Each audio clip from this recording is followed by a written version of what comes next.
actually close to that, like I told you previously. I was close to that, and things would have been different. We had this discussion. You had a lot of fun when you were younger. I never had that phase.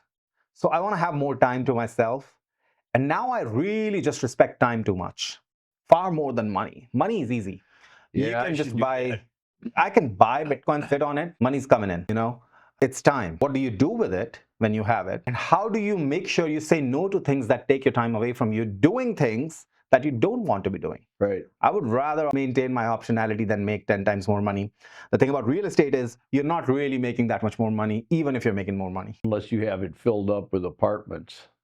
Even then, demographics are going to come into play. Sooner than later. Yes. And demographics are not looking so hot. What happens when you can't fill them up with tenants? You can ask residential, commercial real estate. We've seen that happening in Texas and everywhere else now. Yep. You don't have tenants. What do? Real estate is also just another commodity built on speculation and utility.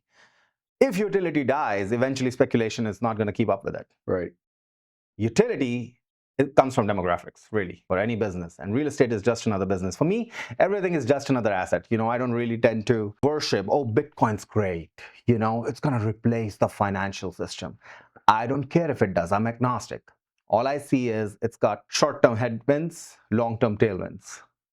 That's all I'm seeing. If tomorrow something else replaces that technology, I'm all on it. I'm going to dump it like any other thing. The one thing I would rather not dump is SPX, because that's literally the collateral of the entire mankind's intelligence and innovation rolled into one place. That's it. And gold. Gold just is the true inflation hedge over centuries, isn't it? The oldest current fiat currency right now is Great British Pound. GBP has lost 99.96% of its value since its inception.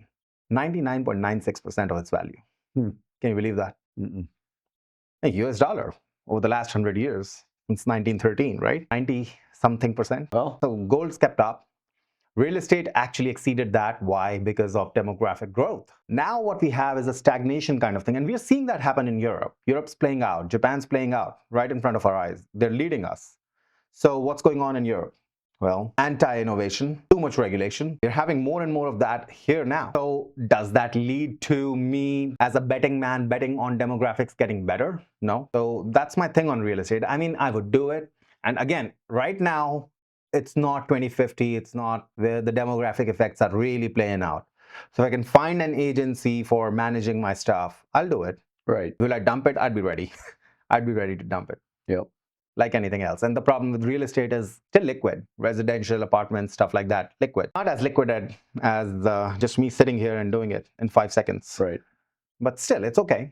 I'll do it for the gains. I just have to see how it would play out and structure out so that I'm not on the line and my net worth is not on the line. In a lot of cases, they require personal guarantees, even for business loans, especially for LLCs, if you're just getting started with a real estate portfolio. Right.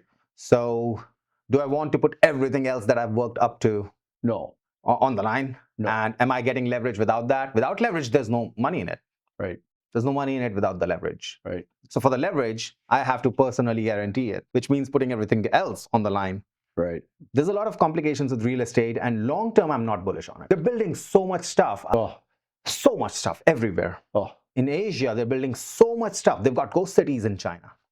Entire cities built for tens of billions of dollars. Nobody lives in them. They've replicated Paris as a city somewhere in Guangzhou, and nobody lives there. Replicated entire 1950s Paris. No kidding. Yeah, nobody's living there. They don't have the people. People want to live in Hong Kong or Beijing, or Shanghai.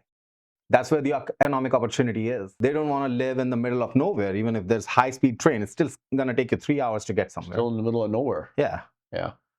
So you don't want to spend... You want to live where stuff's going on. So the thing is the real estate going up? Yes, but only in certain mega cities.